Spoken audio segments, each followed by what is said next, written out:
Elon Musk is once again at risk of losing his job as Tesla's CEO. Great, like the unemployment numbers weren't high enough. And of course, he did it on Twitter. I'll tell you about it in just 1 second because that's not the only fight that he picked last week. He also picked fights with the state of California and EPA. I'll tell you about it as well. Unfortunately, that has also overshadowed the amazing news that were really shocking at the time when they were announced only a few days ago. We should have been still talking about that because Tesla had an amazing quarterly result. There are also some exciting news that I'm also going to tell you about in just a second. I will also fill you in on the latest from Sandy Munro and his teardown of the Model Y. As a matter of fact, he's actually going to do it himself. I'll tell you about a couple of electric cars that are going to be on the upcoming season of Jay Leno's Garage. Rivian and Ford are having some relationship problems, and Audi's second electric car is just about to hit the dealerships. On top of that, a new and stylish Model 3 competitor, and yes, Lexus's first electric car, and many other electric car news. All of that is coming up next.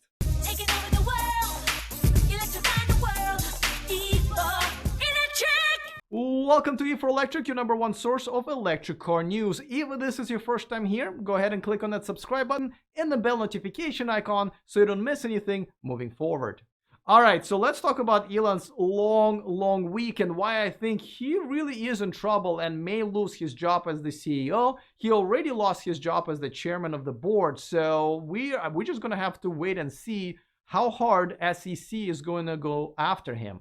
But that's not how the week started. His week started by the Free America Now tweet in opposition of the shelter-in-place ordinance that we have here in California and really in all 50 states, though some of the states are now easing up those restrictions. Now, Elon was already in opposition of this, many weeks ago, but now we know that some of his predictions and therefore views were unfortunately, wrong.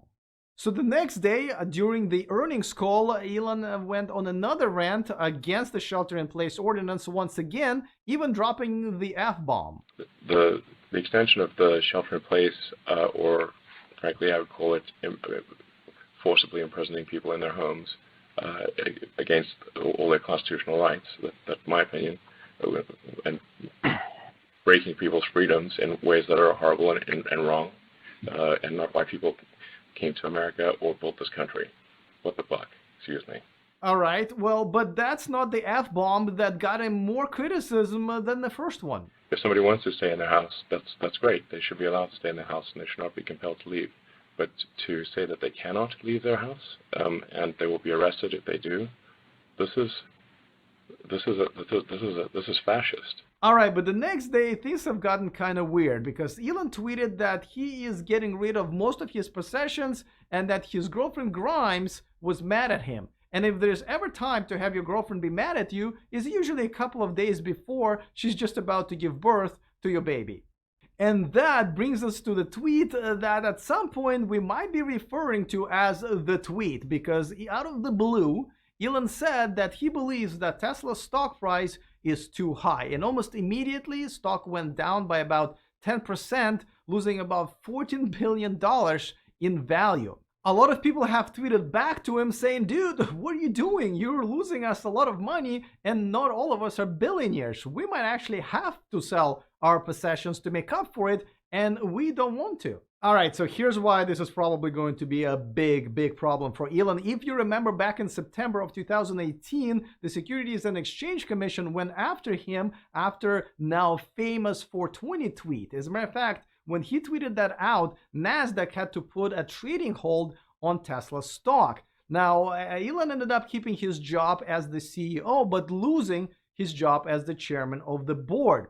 He also agreed to pay a fine and also agreed to vet all of his communications on Twitter and everywhere else that can possibly change the price of the stock. So everyone forgot all about it until a few months later when Elon once again violated the agreement by tweeting out that Tesla was going to make 500,000 cars by the end of the year, which they did not. And that once again got him into trouble with SEC. They went to court, they settled, and this time Elon agreed to a bunch of very precise rules on how to play nice with other children. And since then, everything was fine until now.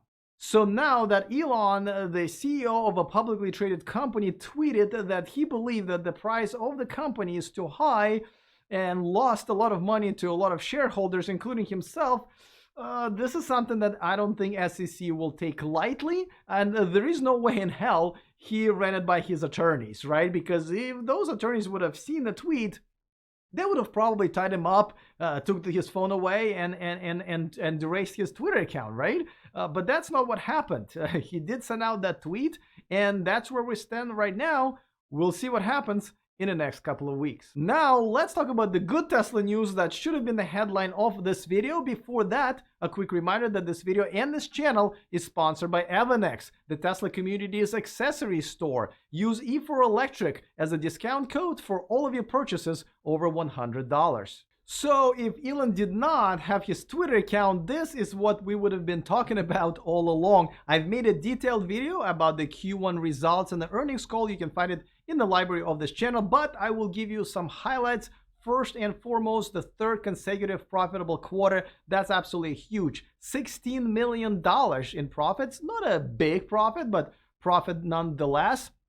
Tesla has also added about $2 billion to its cash, and now it stands at $8.1 billion, and Tesla has achieved 25.5% gross margin, though that includes the income from record regulatory credit sales. Tesla has shared some other exciting news. For example, Model Y is profitable right off the bat. That's great news. The full self-driving feature may also be available as a subscription service, which I absolutely love. They have reached a rate of 1,000 solar roofs per week, and the next factory announcement is going to be in about 3 months. On top of that, Elon said that the battery day is going to be one of the most exciting days in Tesla's history. The only negative news I would say is the fact that Tesla's semi-truck production is going to be pushed by another year and will start in 2021. As I mentioned before, Elon has managed to pick another fight because, you know, he's got all this time on his hands now that he's going to be unemployed. And this time with EPA. He accused them of botching the test on a Model S Long Range Plus. He believes it should have came back with at least 400-mile range, but it came back with 391 miles. He accused EPA of forgetting to close the door when they went to lunch or dinner or whatever, and when they came back, the battery lost 2% of range. A Tesla representative did not reply to any inquiries from any media, so I guess we'll find out what happens in the next couple of weeks. As you know, Tesla does not advertise. Elon has been pretty clear about it for years, and why would they? Their customers are their best salespeople. I remember when I bought my first Tesla, I would not shut up about how this is like the best car in the world and everybody should buy one. Now, looks like things are changing. One of the most popular social media influencers in China, Via, has just produced 1-hour special about Tesla Model 3, and reportedly over 400 million people have watched that. Now, normally she advertises beauty products and so forth, so this is a very special exception that she made for Tesla, and I can't imagine her doing this for free. Now, I personally don't mind. I think it's a great idea for Tesla to advertise. As a matter of fact, I would be looking forward to their advertisement because I'm sure they will be as creative about their ads as they are about their cars. Let me know in the comment section if you would like Tesla to spend some money on advertisement and you would like to see what they come up with. Sandy Munro has concluded the teardown of his beautiful red Tesla Model Y, and as you know, he's a monthly contributor to this channel, so I thought a great topic for us to talk about at his next appearance, which is going to be next Wednesday, would be the top 5 improvements that he saw for the Tesla Model Y over the Tesla Model 3. So don't forget to subscribe to this channel so you don't miss that video. But we've also talked about a couple of fun, interesting things that people have noticed in his videos, and here's part of that conversation. Is in one of the episodes, or maybe even a couple of episodes of your videos, there was a bottle of even though I'm Russian, I don't drink. I know there's something probably wrong with my genes, but like it was a bottle of whiskey or something like that. So people were wondering, what was that all about, and you know, what was the occasion? Yeah. Okay. So lucky you. We actually. Oh, there it is. There it is. Yeah. You're keeping it So close. this I is like the that. bottle. Yeah. This is the bottle that's being sent off to Hungary Mm-hmm. to a guy named Gabor Simon. He was one of the patrons, and we do this little draw every once in a while and give stuff away. So he won this, Nice. and the reason that we've got this is because the guys that I did a thing for Tesla Third Row, and they're all drinking wine. What's with that? They didn't share. So we drink a lot of that stuff. I mean, normally the ordinary Canadian club, you mix with something else too. But this is actually drinkable out of the bottle. So we've been going through a lot of this stuff lately. It is always fun to have Sandy on this channel, but now let's move on to something else. Let's talk about the upcoming season of Jay Leno's Garage that's just about to premiere next week, and it looks like he's going to have a couple of electric cars on his show. One of them is going to be Porsche Taycan, and the other one is going to be the Tesla Cybertruck and the Cyberquad. I really hope they've aired out all of the weed after the Travis Scott. He was using it for his video, but I'm excited to see both. Unfortunately, these are the only two stills that I was able to get from the very quick trailer, but I will keep you updated as those episodes air. Ford has canceled its plans to use Rivian's electric skateboard for the production of their Lincoln EV. They said they will still produce the vehicle, but they will use their own technology. Both brands, and I reached out to both, they said that the shift in priority is due to the impact of the COVID-19. I should remind you that Ford has invested about $500 million into Rivian last year. When I talked to Rivian's CEO, RJ Scarinci, a few months ago, he told me about one of the biggest benefits that Rivian is going to be getting out of this partnership. So that's one of the things that's been great. Ford has been incredibly helpful, incredibly open to helping us as we design our manufacturing system and as we get ready to launch our plant. And it's often not. It's often something people don't think about, but Ford actually builds more aluminum body vehicles than anyone else in the world. The F-150 is an aluminum body vehicle. So of course, with these being aluminum, there's a lot of things that they've learned in terms of stamping and welding aluminum bodies at very high volumes. So we've had an opportunity to really exchange notes and to visit their facilities, understand their processes, understand how they go about validating their processes, and of course, look at how we then do our own.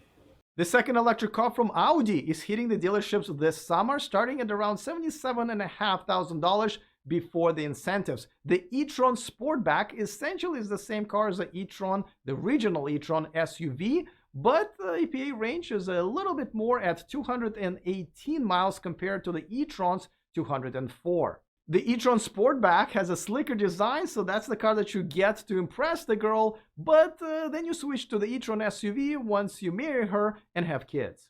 Over 26,000 e-trons were sold last year, so it's good to see the second model in Audi's lineup. They've repeatedly told us that they're very much behind the electrification of their fleet, and that's exactly what I talked about to Daniel Weisland, the president of Audi America, just a few months ago. But for us, we are in it for the long term. So our commitment is not just for the next few years, our commitment is for the future. Our future is fully electric, and that's what we're investing in. Tesla Model 3 is just about to get a competitor in China. The new all-electric sedan is called P7, where P stands for performance. It will launch in June at around $32,500 after the incentives if you convert everything to American dollars, where Model 3 is at around $38,500. They've just lowered the price for the Model 3 to qualify for the same incentives. Now, the name of the car is P7. However, let's figure out how to pronounce the name of the company, and nobody better to help me to do that is their president, Brian Gu. How do you pronounce the name of the company?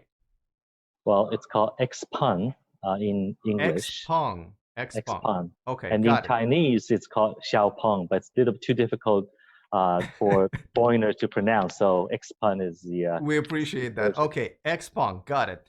P7 is not the first electric car that XPeng Motors, now that I know how to pronounce the name, has sold. They've sold over 17,000 units of their all-electric SUV called G3. I should mention that Tesla Model 3 sales have accounted for about 25% of all electric car sales in China in March. The P7 will feature the Level 3 autonomy with 13 cameras, 12 ultrasonic sensors, 5 radars, and absolutely no LiDARs.